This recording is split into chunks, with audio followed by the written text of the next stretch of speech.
இந்த ரெண்டு அணில் அடிச்சுக்கிறது சண்டை. அது 4 அணில் அடிச்சுக்கிறது. அதில் ஒரு அணில் சொல்லுது, நான் ரொம்ப அறிவாளி, இவன் முட்டா பையன், இவனுக்கு ஒன்றும் தெரியல, ஆனால் சொன்னால் கேட்க மாட்டேறான்னு.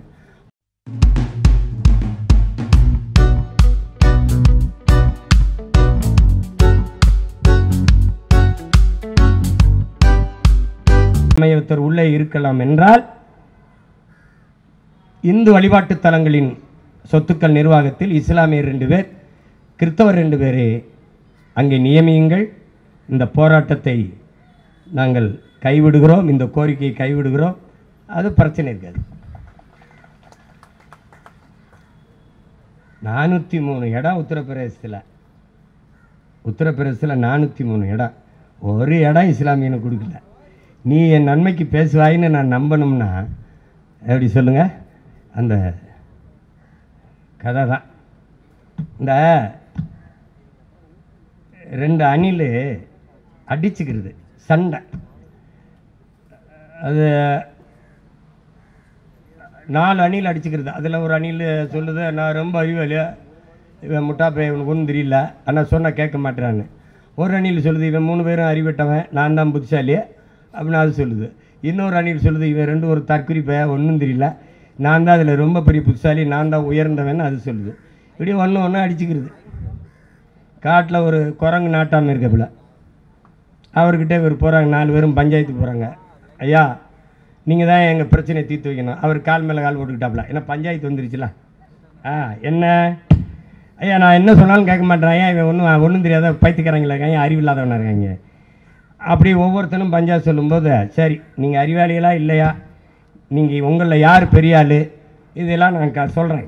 ஒரு வாரம் நான் சொல்கிறத செய்யுங்க, போய் எனக்கு பசிக்குது சாப்பிடாத எடுத்துட்டு வாங்க. அது கொடுன்னு ஓடி போய் பழங்களை பறித்து கொண்டாந்து அதை கொண்டாந்து வச்சுட்டு அப்படியே நிற்கிது. ஏசமாக சாப்பிட்டு தூங்கிட்டாப்புல.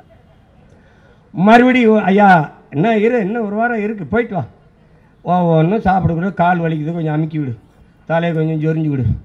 எல்லா வேலையும் இந்த அணில் செஞ்சுக்கிட்டே இருக்குது. இந்த குரங்கு படுத்துக்கிட்டு நல்லா ஒரு வாரம் சாப்பிட்டு இன்றைக்கி ஒரு வாரம் முடியுது, ஐயா தீர்ப்பு சொல்ல போகிறாருன்னா ஏசமாக வர்றாரு. அப்படி வந்து அப்படி உட்காந்துருக்காப்புல.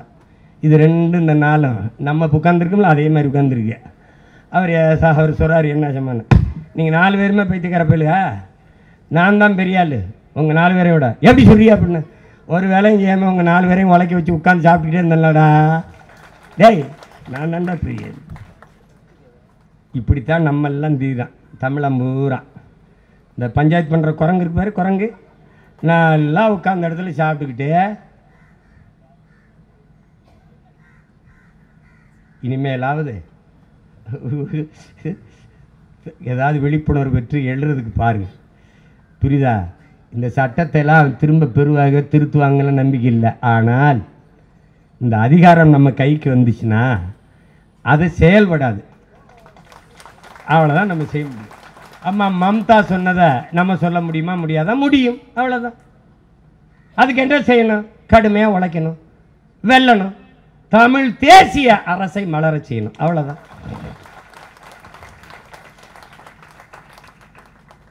அதுக்காக வக்பு வாரியத்தில் ஏமாற்றுது, இஸ்லாமிய சிறை கைதியில் ஏமாற்றுது, தேர்தல் வாய்ப்பில் ஏமாற்றுது. அவ்வளோ பெரிய இடங்களை வைத்திருந்தது, 60-70 இடங்களுக்கு மேலே வைத்திருந்தார் தாத்தா காகிதம் இல்லத்தவர். இன்னைக்கு ஒரு இடம், அதுவும் தனித்து நிற்க முடியாது, உதயசூரியன்லேயே நிற்கணும். அந்த நிலைக்கு தேய்த்து குரலற்ற, அரசியல் வலிமையற்ற அடிமை மக்களாக மாற்றி நிறுத்தியது திராவிட முன்னேற்ற கழகம் என்பதை அறிவார்ந்த தமிழ் சமூக மக்கள் புரிந்து கொண்டு இந்த அரசியலை அணுகணும். என் தம்பி சொன்னான் பாருங்க, ராமநாதத்தில் ஒரு இமாம், நான் அவனும் பேசிட்டு இருக்கும்போது சொன்னேன், தம்பி நம்ம உண்மையிலே அல்லாஹ் ஒருவனுக்கு தான் பயப்படணுமா இல்லை இந்த திமுகவுக்கும் பயப்படணுமாடா? பார்த்தாலும் 5 வேளை தொழுகும்போது நம்ம என்ன செஞ்சு துவா பண்ணுறோம், என்ன சொல்லி துவா பண்ணுறோம்? இந்த அநீதி தொடரணும், இந்த அக்கிரமம் தொடரணும், எங்கள் அடிமை நிலை தொடரணும்னு அப்படியா வேண்டுறோம்? கொடுமை. சட்டம் இயற்றிட்டார்கள், நம்மால் ஒன்றும் செய்ய முடியாது என்றவர்கள் எண்ணுவார்கள். ஆனால் இந்த அதிகாரம் நமக்கு கைவரப்பெற்றால் நாம் சொல்கிற இந்த ஆபத்தான சட்ட திருத்தங்கள் செயல்படுத்தப்பட மாட்டாது. நம் மக்களின் சொத்துக்களை பாதுகாக்கிற வலிமை நமக்கு வரும். அதிலே உறுதியாக நின்று போராடி நம் அதிகாரத்தை வென்றுதான் நம் உரிமைகளை நாம் பாதுகாக்க வேண்டும் என்ற நிலைக்கு தள்ளப்பட்டு விட்டோம். அதை புரிந்து கொண்டு என்னருமை சொந்தங்கள், கொளுத்துகிற இந்த வெயிலிலும் உணர்வோடு கூடி இந்த ஆர்ப்பாட்டத்தில் பங்கேற்றிருக்கிறீர்கள். நாடெங்கிலும் நம் அன்பு பிள்ளைகள் போராடி கொண்டிருக்கிறார்கள்.